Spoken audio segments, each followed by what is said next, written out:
Welcome दोस्तों। आज हम सीखेंगे चैप्टर 2 एरे के बारे में। एरे में पहले भी हम विस्तार पूर्वक पढ़ चुके हैं। एक बार थोड़ा सा थियोरेटिकल कंटेंट को रिवाइज कर लेते हैं। What is array? एक क्वेश्चन हमारे मन में आता है कि एरे है क्या चीज़, हम इसे क्यों पढ़ते हैं, सी लैंग्वेज में इसकी क्या आवश्यकता है। तो अगर हम इसकी परिभाषा की बात करें तो इसकी परिभाषा होगी, डेफिनेशन होगी, array is a sequence of same data type. इसका मतलब ये है कि एरे एक ऐसा तरीका है जिसमें हम समान प्रकार के डेटा को स्टोर कर सकते हैं। अब हम देखते हैं इसकी हमें ज़रूरत क्यों पड़ी। सामान्यतः हम एक वेरिएबल में एक ही वैल्यू स्टोर कर सकते हैं। जैसे मुझे किसी वेरिएबल में 10 स्टोर करना है, 10 स्टोर करना है, तो मैं एक ही वेरिएबल का यूज़ कर सकता हूँ। लेकिन अगर मुझे 20 स्टोर करना हो तो मुझे एक और वेरिएबल की ज़रूरत पड़ेगी, और अगर मैं उसी वेरिएबल में डालूँगा 20 तो वो 10 को इरेज कर देगा, 10 को ओवरराइट कर देगा। इसका अर्थ ये है कि एक वेरिएबल में हम सामान्यतः एक बार में एक ही वैल्यू स्टोर कर सकते हैं।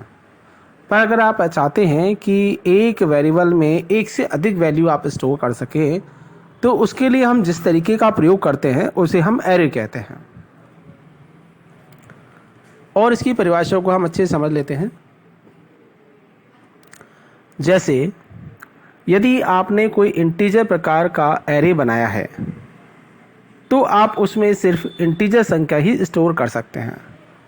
इसका अर्थ ये है कि अगर आपने कोई ऐसा एरे बनाया, अब एरे हम कई तरह से बना सकते हैं, इंटीजर भी बना सकते हैं, कैरेक्टर भी बना सकते हैं। अगर आपने इंटीजर टाइप का एरे बनाया तो आप उसमें इंटीजर वैल्यू ही स्टोर कर सकते हैं।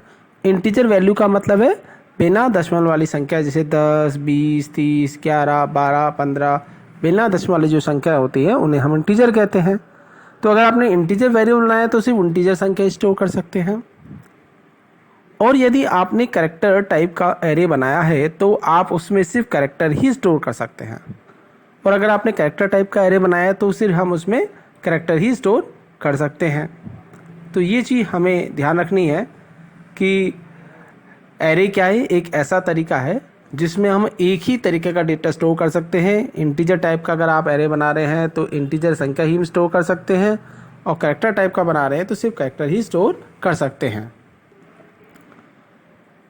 अब हम देखते हैं इसके टाइप।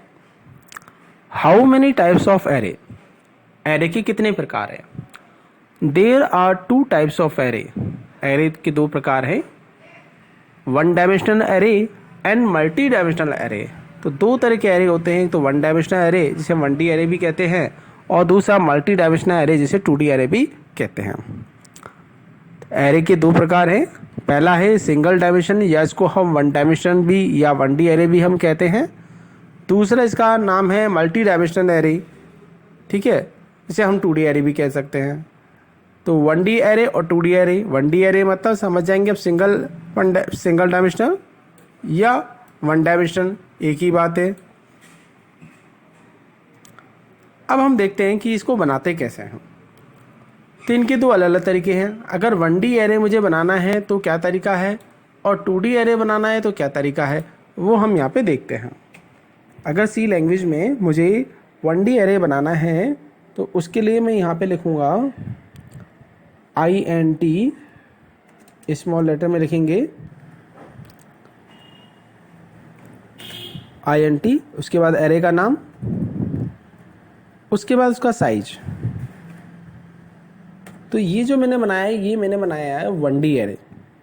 और 1D एरे भी कैसे, ये इंटीजर टाइप का है।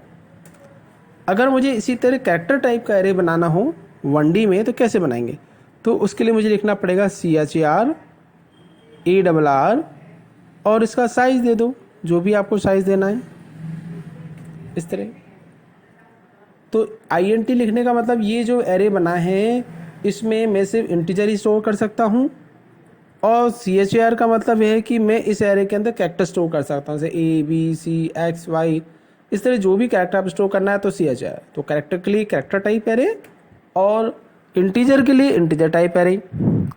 यहाँ पे हमने इसका साइज दे दिया कि कितनी संख्या आप स्टोर करना चाह रहे हैं। अगर आपको 2 संख्या स्टोर करनी है 2 लिख दीजिए, अगर आपको 20 संख्या स्टोर करनी है 20 लिख दीजिए। तो कोई भी आप वैल्यू ले सकते हैं। ऐसे कैरेक्टर में कितने कैरेक्टर आपको लिखने हैं, 3 कैरेक्टर लिखने हैं, 5 कैरेक्टर लिखने हैं, जितने चाहें आप यहाँ पे इसका साइज दे सकते हैं। तो ये तो है आपका 1D एरे बनाने का तरीका।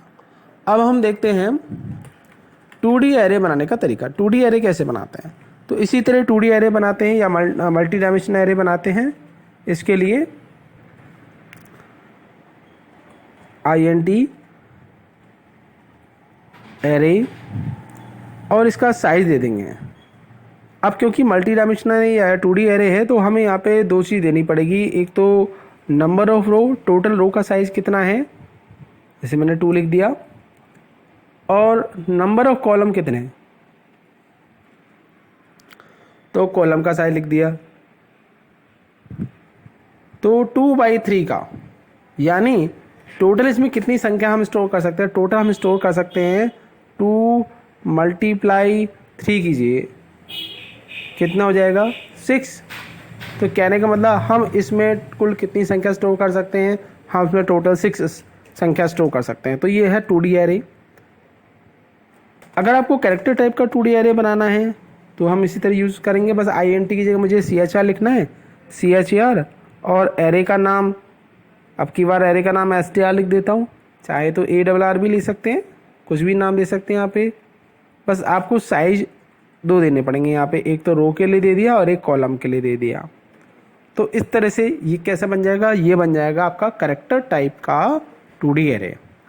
तो ये आपका है इंटीजर टाइप का 2D एरे और ये है आपका कैरेक्टर टाइप का 2D एरे। तो हमने क्या देखा? एरे के कितने प्रकार है? 2 टाइप हैं, 1 डायमेंशनल एरे, 1D एरे, और मल्टी डायमेंशनल एरे जिसे 2D एरे भी कहते हैं। उनके बनाने का हमने तरीका देखा। इस तरह से हम इस एरे को बना सकते हैं। अगर इनके बारे में आपको और अधिक जानकारी लेनी हो या ऐसा लग रहा हो समझ में नहीं आ रहा हो तो आप मेरे पिछले वीडियो देख सकते हैं, उसमें मैंने 1D 2D एरे के बारे में विस्तार पूर्वक बताया है। अगर आप उन वीडियो को आप देखेंगे तो आपको और अच्छे से समझ में आने लगेगा। तो प्लीज़ पिछले वीडियो भी आप ज़रूर देखें जिससे आपका टॉपिक क्लियर हो सके। आगे हम देख रहे हैं आपके इसी चैप्टर एरे के अंदर बेसिक ऑपरेशन ऑफ एरे, यानी एरे के बेसिक ऑपरेशन कौन कौन से हैं, इसका क्या अर्थ है। देखिए, पहले तो हम समझते हैं बेसिक ऑपरेशन का क्या अर्थ है। बेसिक ऑपरेशन का मतलब है कि एरे पर किए जाने वाले कार्य, आप एरे पे कौन से कार्य कर सकते हैं, वो आपका बेसिक ऑपरेशन कहलाएगा। तो सामान्यतः एक एरे पर, चाहे वो 1D एरे हो या 2D एरे हो, कोई सा भी एरे हो, उस पर हम 5 तरह के बुनियादी ऑपरेशन कर सकते हैं, बेसिक ऑपरेशन कर सकते हैं। पहला है आपका ट्रैवर्सिंग, दूसरा आपका इंसर्शन, तीसरा डिलीशन, चौथा सर्च, पांचवा अपडेट। तो ये सारे 5 जो काम हैं ये हम बेसिक ऑपरेशन कहलाते हैं। तो एग्ज़ाम में कई बार पूछ लिया जाता है कि एरे के बेसिक ऑपरेशन कौन कौन से हैं, किसी एक को समझाओ। तो हमें पता होना चाहिए कि हम एरे पर 5 तरह बेसिक ऑपरेशन कर सकते हैं। ट्रैवर्सिंग कर सकते हैं, हम इंसर्शन कर सकते हैं, डिलीशन कर सकते हैं, सर्च कर सकते हैं और अपडेट कर सकते हैं। ये सारे बेसिक ऑपरेशन हम एरे पर कर सकते हैं। अब इनको हम डिटेल से समझेंगे। तो सबसे पहले हम देखते हैं व्हाट इज़ ट्रैवर्सिंग। ट्रैवर्सिंग क्या है? Traversing means calculation on data. Calculation on data, data पर कैलकुलेशन करना। हम इसे ऐसे भी कह सकते हैं, एरे में मौजूद डेटा पर गणना करना ट्रैवर्सिंग कहलाता है। यानी एरे में जो भी नंबर स्टोर है उस पर आप कुछ भी कैलकुलेशन करना चाह रहे हैं, आप उन संख्याओं को जोड़ना चाह रहे हैं, सब्ट्रैक्ट करना चाह रहे हैं, गुणा भाग करना चाह रहे हैं, जो भी आप करना चाह रहे हैं, ये आपका ट्रैवर्सिंग कहलाएगा। अब इसका नीचे उदाहरण भी दे रखा है। जैसे यहाँ पे मैंने लिखा एरे 3 = एरे 1 प्लस एरे 2, ये ट्रैवर्सिंग का एग्जाम्पल है। इसमें क्या होगा, इसमें ये होगा कि एरे 1 के अंदर जो भी डेटा है और एरे 2 में जो भी डेटा है वो आपस में जुड़ करके एरे की थर्ड पोजीशन पे स्टोर हो जाएंगे। मान लीजिए यहाँ पर इसमें 10 स्टोर है और यहाँ पे 20 स्टोर है, तो 10 और 20 जुड़ के हो जाएंगे 30। तो एरे की 3 पोजीशन पे क्या आ जाएगा, 30 आ जाएगा। तो इस तरह से हमने क्या किया, एरे की संख्याओं पे कैलकुलेशन कर दिया। अभी तो मैंने यहाँ पे एडिशन किया है, यानी संख्याओं को जोड़ा है। आप चाहें तो सब्ट्रैक्शन कर सकते हैं, मल्टीप्लिकेशन कर सकते हैं या डिवीजन भी कर सकते हैं। किसी भी तरह का अगर आप कैलकुलेशन एरे पर करते हैं तो उसको ट्रैवर्सिंग कहते हैं। तो ध्यान रखना, ट्रैवर्सिंग क्या होता है, एरे में मौजूद डेटा पर कैलकुलेशन करना ट्रैवर्सिंग कहलाता है। इसके बाद है जो अगला बेसिक ऑपरेशन है सेकंड नंबर का, वो ये है what is the insertion. Insertion क्या है, इंसर्शन किसे हम कहते हैं? बहुत सिंपल है, to insert data in a array is known as insertion. Means array में नया डेटा डालना इंसर्शन कहलाता है। आपने एरे बनाया और एरे में आप पहली बार कोई संख्या डाल रहे हैं, कोई भी नया आप डेटा डाल रहे हैं, तो वो आपका इंसर्शन कहलाएगा। ये देखिए, जैसे मैंने लिखा एरे 1 इक्वल टू 10, इसका क्या अर्थ होगा?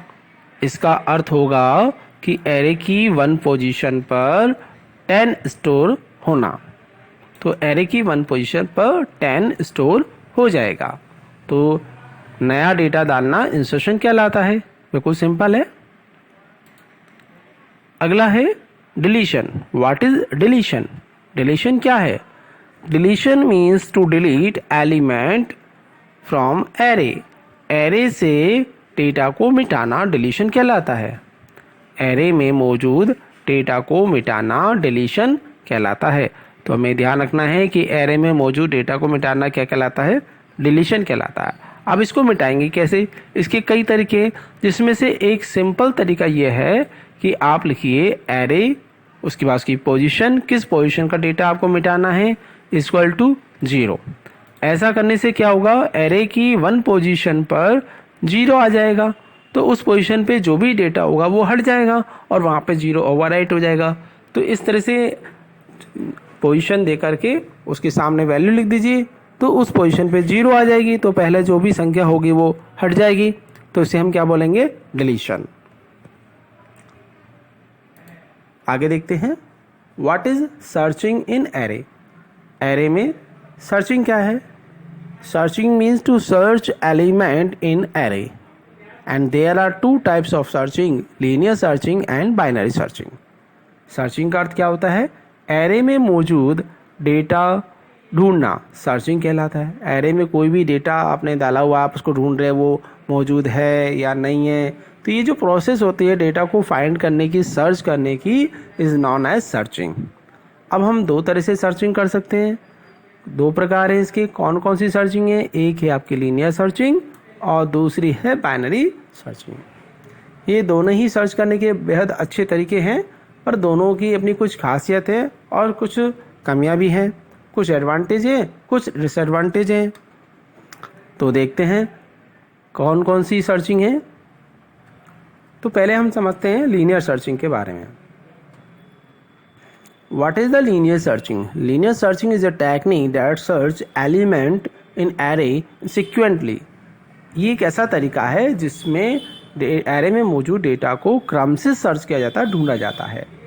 तो लीनियर सर्च एक ऐसा तरीका है जिसमें एरे में मौजूद डेटा को आसानी से ढूंढा जा सकता है। इसमें किसी डेटा को तब तक सर्च किया जाता है जब तक कि वह मिल नहीं जाता। इसका प्रयोग अनसॉर्टेड डेटा पर किया जाता है तथा इसका प्रयोग वहाँ किया जाता है जहाँ डेटा कम हो। अब इसे समझ लेते हैं कि इसका क्या अर्थ है।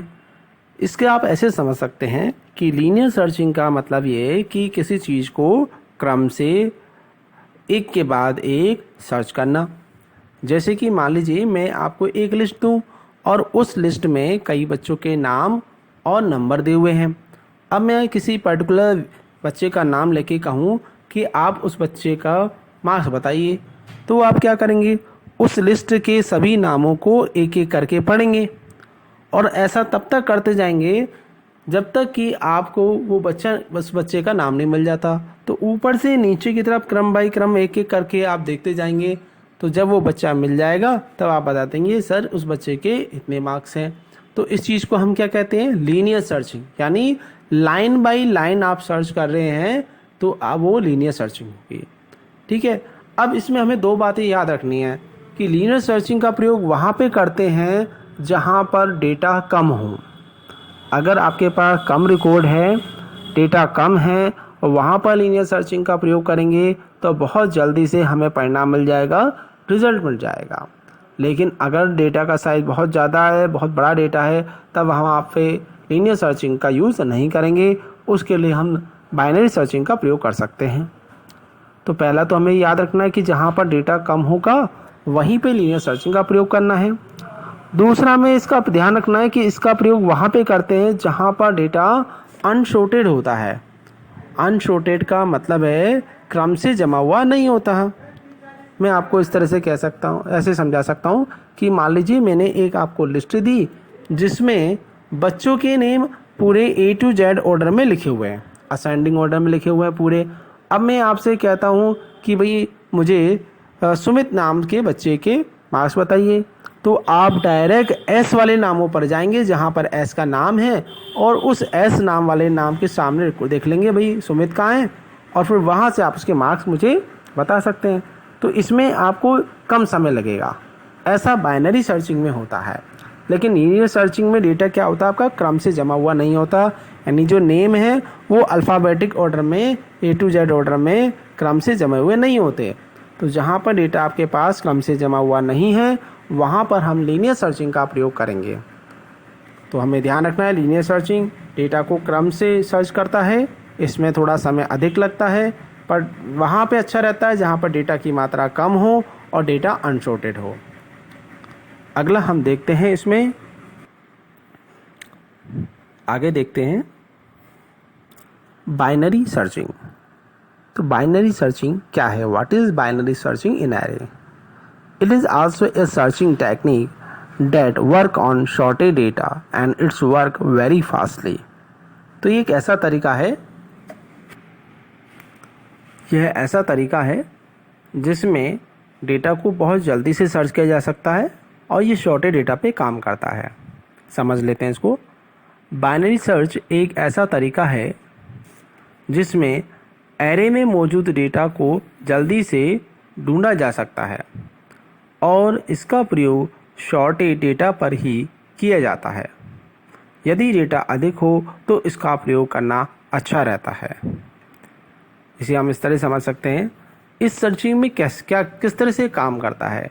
इसमें जो भी डेटा जमा होता है वो पूरा क्रम से जमा होता है, यानी इसमें जो नेम होंगे पूरा अल्फ़ाबेटिक ऑर्डर में सेट होंगे, A to Z ऑर्डर में जमे हुए होंगे।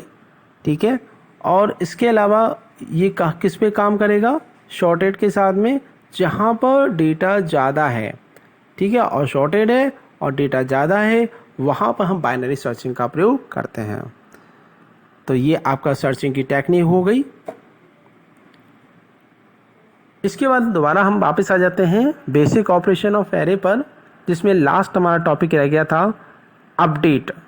What is update operation in array? Update operation means to update और मॉडिफाई वैल्यू ऑफ एरे, अर्थात एरे में मौजूद डेटा में परिवर्तन करना अपडेट कहलाता है। एरे में पहले से मौजूद डेटा में परिवर्तन करना अपडेटिंग कहलाता है। इसको हम ऐसे समझ सकते हैं कि यहाँ पे लिखा हुआ i इक्वल टू 2, i में कितने 2 है, ये पोजीशन को रिप्रेजेंट कर रहा है यहाँ पे i।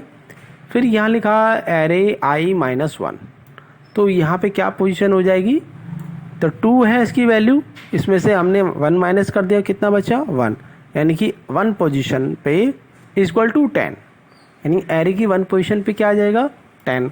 तो इस पोजीशन पे जो भी वैल्यू होगी पहले से वो इरेज हो जाएगी और एरे के अंदर क्या आ जाएगा 10। यानी ये क्या काम करता है, एरे में पहले से जो भी डेटा मौजूद है उसमें परिवर्तन कर देगा और उसकी जगह नया डेटा आ जाएगा। तो ये आपका है अपडेट। एक बार पूरा रिवाइज कर लेते हैं हम फिर से। तो हमने पढ़ा एरे क्या होता है। तो एरे हमने देखा कि एक ऐसा तरीका है जिसमें डेटा जो है समान रूप से स्टोर होता है। उसके बाद हमने देखा एरे के हमने टाइप देखे कि 2 टाइप के एरे होते हैं, 1D एरे होता है, एक 2D एरे होता है। उसके बाद हमने देखे basic operation of array. Array के बेसिक ऑपरेशन कौन कौन से हैं, तो 5 बेसिक ऑपरेशन होते हैं एरे के। ट्रैवर्सिंग है, इंसर्शन है, डिलीशन है, सर्च है और अपडेट है। ट्रैवर्सिंग क्या होता है, ट्रैवर्सिंग का मतलब होता है एरे में मौजूद डेटा पर कैलकुलेशन करना, गणना करना, ट्रैवर्सिंग कहलाता है। इंसर्शन क्या है, एरे में नया डेटा डालना, इंसर्शन कहलाता है। डिलीशन क्या है, एरे में मौजूद डेटा को डिलीट करना, डिलीशन कहलाता है। सर्च क्या है, एरे में मौजूद डेटा को ढूंढना, फाइंड करना, सर्चिंग कहलाता है। इसके 2 तरीके होते हैं, एक होता है लीनियर सर्चिंग और दूसरा होता है बाइनरी सर्चिंग। उसके बाद हमने देखा लीनियर सर्चिंग क्या होता है। ये सर्च करने का एक तरीका है जिसमें डेटा को आसानी से सर्च किया जा सकता है, लेकिन इसका प्रयोग अनसॉर्टेड डेटा पर करते हैं और जहाँ पर डेटा कम होता है वहाँ पर इसका प्रयोग किया जाता है। दूसरा तरीका सर्चिंग हमने देखा बाइनरी सर्चिंग। बाइनरी सर्चिंग क्या एक ऐसा तरीका है जिसमें हम जल्दी से सर्च कर सकते हैं, लेकिन इसके लिए डेटा आपका शॉर्टेड होना चाहिए, क्रम से जमा हुआ होना चाहिए पहले से ही। और दूसरा, अगर डेटा अधिक है, बड़ी संख्या में डेटा है आपका, तब भी हम इसका प्रयोग कर सकते हैं और ये बहुत अच्छे से सर्च करता है। इसके बाद हमने लास्ट जो ऑपरेशन था बेसिक ऑपरेशन, वो था अपडेट, जिसका अर्थ मैंने आपको बताया कि एरे में पहले से मौजूद डेटा में परिवर्तन करना अपडेट कहलाता है। तो ये आपका एरे का टॉपिक हुआ। वीडियो पसंद आया हो तो प्लीज़ लाइक करें, सब्सक्राइब करें। वीडियो देखने के लिए धन्यवाद। Thank you very much.